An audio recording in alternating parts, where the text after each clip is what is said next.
नमस्कार, अनलाइन क्लासमा यहाँहरूलाई स्वागत छ। आज म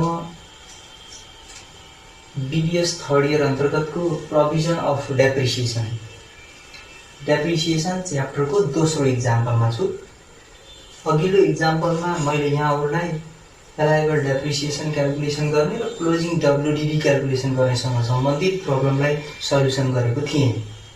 आजको यस क्वेसनमा एलाइबल डेप्रिसिएसन सँगसँगै ओपनिङ डब्ल्युडिबी क्याल्कुलेसन गर्ने तरिका सिकाउन गइरहेको छु।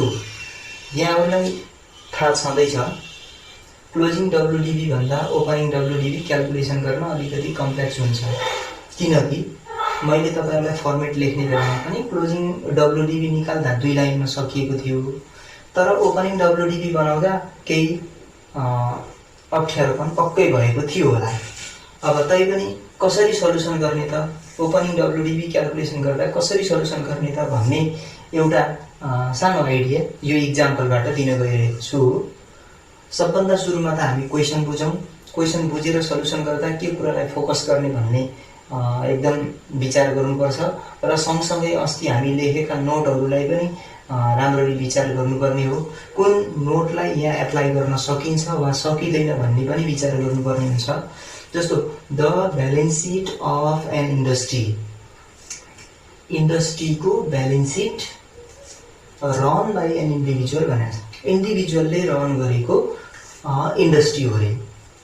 सोड a balance of block D assets is ₹9 lakh. Balance सिटमा देखिएको ब्लक डी एसेट्सको ब्यालेन्स भन्नुको अर्थ ओपनिङ ब्यालेन्स हो, जसलाई हामी ओपनिङ डब्ल्युडिबी पनि भन्छौँ। र यो ओपनिङ डब्ल्युडिबी अब प्रिभियस इयरको दिएको रहेछ। The industry purchase others assets of the same block are given below भनेर अन्य एसेट्सहरू खरिद गरेको कुरा हामीलाई दिएको छ। अब खरिद गरेको डेट दिएको छ भने र नदिएको भए पनि हामी के कुरा विचार गर्नुपर्छ भने कति पोर्सनलाई, एसेट्स पर्चेजको कति पार्टलाई मात्रै हामी एब्जर्ब पोर्सन मानेर डेप्रिसिएसन बेसिस निकाल्दा युज गर्न पाइन्छ भन्ने कुरामा चाहिँ विशेष ध्यान दिनुपर्ने हुन्छ। अब यहाँनिर हामीलाई यो 2वटा पर्चेजहरू दिएको रहेछ। एउटा फागुनको महिनामा पर्चेज गरेको र अर्को वैशाखको महिनामा पर्चेज गरेको इन्फर्मेसन दिएको छ। सँगसँगै त्योभन्दा पछि no disposal was made during the year. त्यो वर्षभरिमा डिस्पोजल केही पनि थिएन, अर्थात् बिक्री गरिएको थिएन अरे। But the industry incur repair expenses ₹1,20,000 for the same. यही ब्लक अफ एसेट्सको लागि रिपेयर एक्सपेन्सेस भनेर 1,20,000 खर्च गरेको रहेछ। अब यो दिएको इन्फर्मेसनको आधारमा हामीलाई फर्स्टमा छ एलाइबल डेप्रिसिएसन निकाल्न भन्दैछ। अब एलाइबल डेप्रिसिएसन निकाल्दा सबभन्दा सुरुमा हामी calculation of depreciation basis for the year भनेर लेख्नुपर्ने हुन्छ। ल सल्युसनमा जाउँ। सल्युसन त्यही पनि ए नम्बरको सल्युसनका लागि हो क्याल्कुलेसन अफ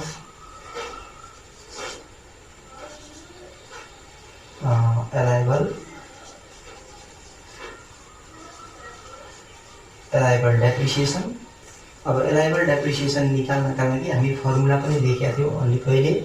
त्यो फर्मुला युज गर्छौँ हामी र फर्मुला युज गर्दाखेरि गरे पनि हामी डेप्रिसिएसन बेसिस निकालेपछि मात्रै त्यो फर्मुलालाई एप्लाई गर्न सकिने हुनाले यहाँ मैले फर्मुला चाहिँ लेखेँ। Depreciation basis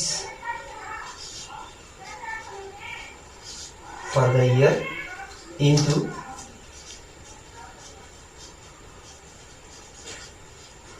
applicable rate of depreciation. अब जुन ब्लकको ब्लक अनुसार नै रेटमा डिपेन्ड गर्ने कुरा हो। त्यसैमा पनि स्पेसल इन्डस्ट्रीहरू छ भने त्यो अवस्थामा हामी के गर्नुपर्छ, एडिसनल 1/3 पनि थप गर्न पाइन्छ। तर एडिसनल 1/3 कहिले गर्ने कहिले नगर्ने भन्ने सन्दर्भमा विचार गर्नुपर्छ। यदि इन्डस्ट्री अर्थात् special industry run by an individual हो भने त्यो अवस्थामा हामी एडिसनल 1/3 डेप्रिसिएसन चाहिँ डिडक्सन गर्न पाउँदैनौँ, अर्थात् रेट इन्क्रिज गर्न चाहिँ पाउँदैनौँ। अब यहाँ हामी निकाल्नुभन्दा पहिले के ख्याल गरौँ भने क्याल्कुलेसन अफ डेप्रिसिएसन बेसिस। अब डेप्रिसिएसन बेसिस क्याल्कुलेसन गर्दा मैले आज फर्मेटलाई धेरै फर्मालिटी दिइन।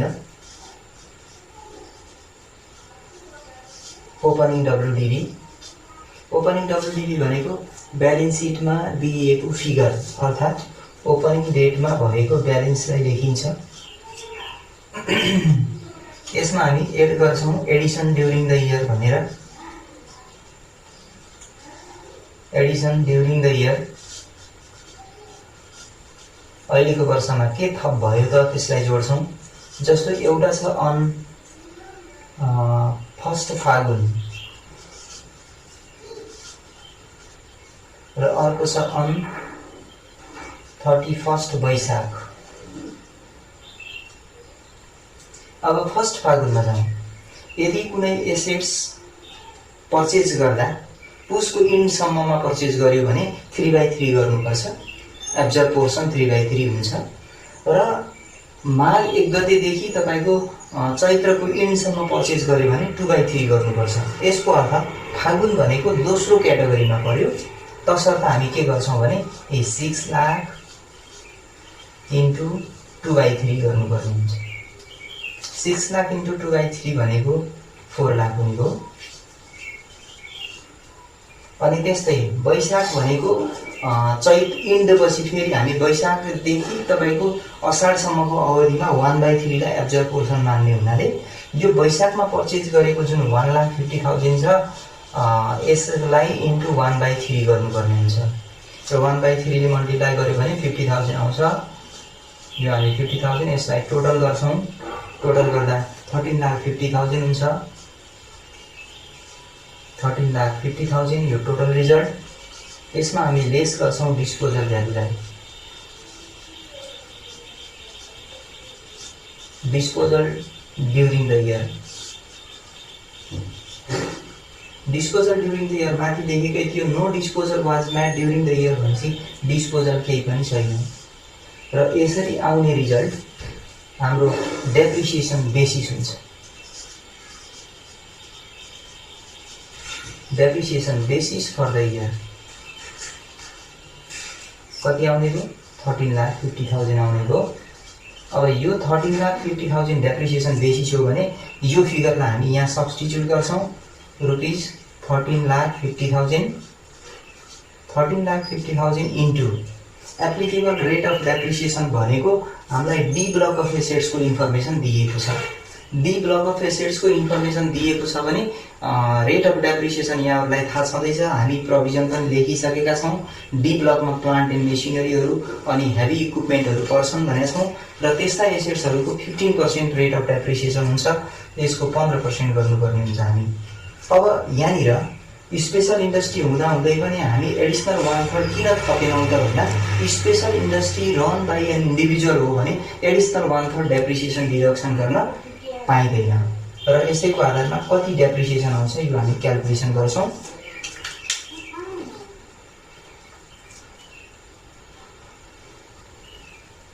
$13,50,000 अनि 15%। यसो गर्दा 2,02,500 आउने रहेछ। क्याल्कुलेसनमा एरर नहोस् फेरि विचार गर्नु होला र मैले गरेको क्याल्कुलेसन भन्दा पनि तपाईहरुले पनि क्याल्कुलेसन गर्नु होला।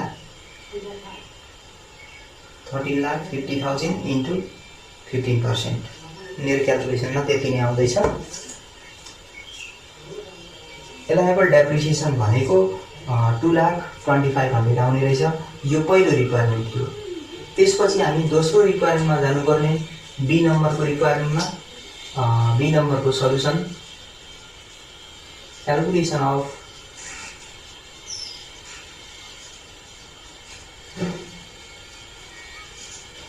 Opening WDV for next year. Next year को लागि ओपनिङ डब्ल्युडिबी क्याल्कुलेसन गर्दा अब यहाँ पनि मैले त यो फर्मेट चाहिँ पहिलोपल्ट सिकाउँदै छु त्यही भएर पर्टिकुलर रुपीस यहाँ हामी ओपनिङ डब्ल्युडिबी क्याल्कुलेसन गर्दा क्लोजिङ डब्ल्युडिबी बाट स्टार्ट गरेका छौं। यदि हामीलाई क्वेशनले क्लोजिङ डब्ल्युडिबी दिएको छैन भने डेप्रिसिएसन बेसिसमा एलाइबल डेप्रिसिएसनलाई डिडक्सन गरेर क्लोजिङ डब्ल्युडिबी निकाल्छौं र त्यो भन्दा फर्दर प्रोसेसमा जान्छौं हामी। तसर्थ सबभन्दा सुरुमा मैले यहाँनिर depreciation basis for the year लेखेँ। अब depreciation basis for the year भनेको अघि नै हामी क्याल्कुलेसन गरेर निकालेका हौँ 13,50,000 थियो। अनि यो डेप्रिसिएसन बेसिस फर द इयरमा लेस गर्नुपर्छ एलाइबल डेप्रिसिएसन। एलाइबल डेप्रिसिएसन अघि मेरो क्याल्कुलेसन अनुसार 20,25,00 थियो। यसलाई हामी यहाँबाट लेस गर्यौं भने यो क्लोजिङ डब्ल्युडिबी आउँछ।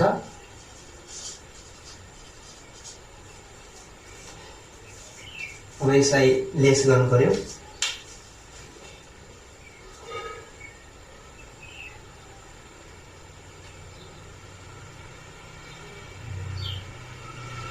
$13,50,000 minus 20,25,00 11,47,500 11,47,500 क्लोजिङ डब्ल्युडिबी आइसकेपछि यसमा हामी एड गर्नुपर्ने हुन्छ अनएब्जर्भ पोर्सनहरुलाई। त्यही भएर यहाँनिर एड गरौँ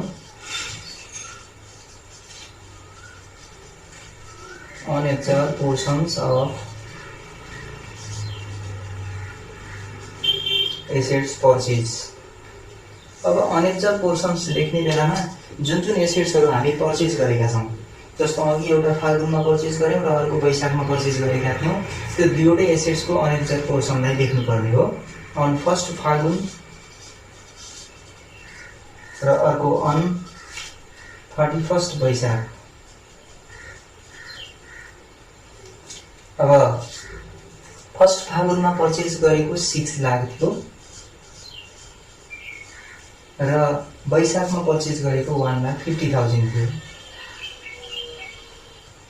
अब यहाँ ख्याल गर्नु होला, 6 लाख मध्ये तपाईहरुले 4 लाखलाई एब्जर्ब भनेर राख्नु भएको छ भने बाँकी बचेको 2 लाख अनएब्जर्ब हो।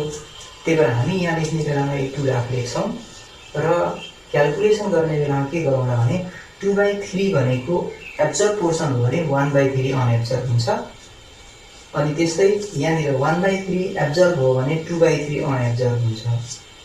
र यसो क्याल्कुलेसन गर्दा यहाँ 1 लाख आउनुपर्छ र अघि हामी डाइरेक्ट 2 लाख निकाले जस्तै गरेर हेरौँ 1,50,000 मध्ये 50,000 लाई हामी एब्जर्ब मान्यौं भने रिमेनिङ 1 लाखलाई अनएब्जर्ब भनेर देखाउनु पर्ने हो। यो सँगसँगै हामी क्यापिटलाइज भ्यालुहरु छ भने त्यसलाई पनि एड गर्नुपर्ने हुन्छ। एड गरौँ यहाँ add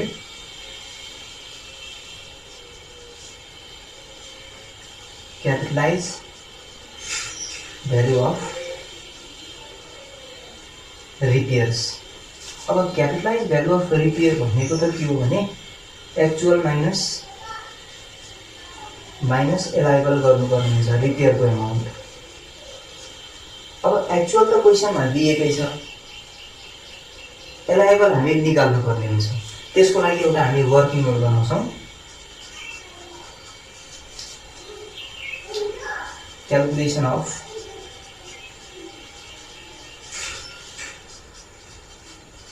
allowable repair। allowable repair calculation गर्न 7% अफ डेप्रिसिएसन बेसिस गर्नुपर्ने हुन्छ। Depreciation basis for the year भन्न खोजेको हो। Depreciation basis for the year अघि हामी 13,50,000 निकालेका थियौं। त्यो 13,50,000 को 7% गर्नुपर्छ।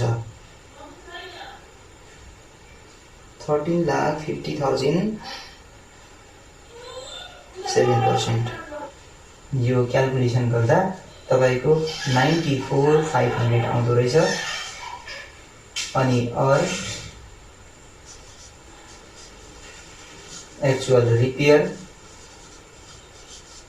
रिपेयर क्वेशनमा 1,20,000 गिवन छ। यो दुईटा हामी कम्पेयर गर्छौं, विच एभर इज लोवर गर्छौं। त्यो दुईवटा मध्ये जुन सानो हुन्छ त्यसैलाई हामी एलाइबल मान्नुपर्ने हुन्छ। अनि तसर्थ यो दुईवटा मध्ये सानो भनेको 94,500 भएको हुनाले यो 94,500 लाई एलाइबल मानिन्छ। एक्चुअल फिगर क्वेशनमै दिएको हुने हुनाले यहाँनिर हामी 1,20,000 लेख्यौं यो 1,20,000 र 94,500 को डिफरेन्सलाई हामी त्यहाँ देखाउनु पर्ने हुन्छ। 94,500 र 1,20,000 को डिफरेन्स भनेको 25,500 लाई हामी यहाँनिर देखाउनु पर्ने हुन्छ र यसलाई माथिबाट सबै एड गरिदिनु भयो भने ओपनिङ WDV आउँछ। तर विचार गर्नुपर्ने कुरा के भने यो ब्लक बी एसिड्स हो, बी ब्लकको एसिड्स भएको हुनाले यदि क्वेसनमा कतै पोल्युसन कन्ट्रोल कस्टको क्यापिटलाइज भ्यालु र रिसर्च एन्ड डेभलपमेन्ट कस्टको क्यापिटलाइज भ्यालु छ भने त्यसलाई पनि यहाँ हामी यसै गरेर रिपेयर जस्तै गरेर क्याल्कुलेसन गरेर देखाउनु पर्ने हुन्छ र यो capitalise value of pollution control cost र रिसर्च एन्ड डेभलपमेन्ट कस्ट भनेको only for D block of assets, D ब्लकको एसिड्समा मात्रै त्यसलाई क्यापिटलाइज गर्न पाइन्छ, अन्य ब्लक अफ एसिड्समा क्यापिटलाइज गर्न पाइँदैन। तसर्थ अहिले ती दुईवटै फिगर नभएको हुनाले यसैलाई एड गर्यौँ भने यो आउने रिजल्टलाई हामी ओपनिङ WDV भन्छौँ।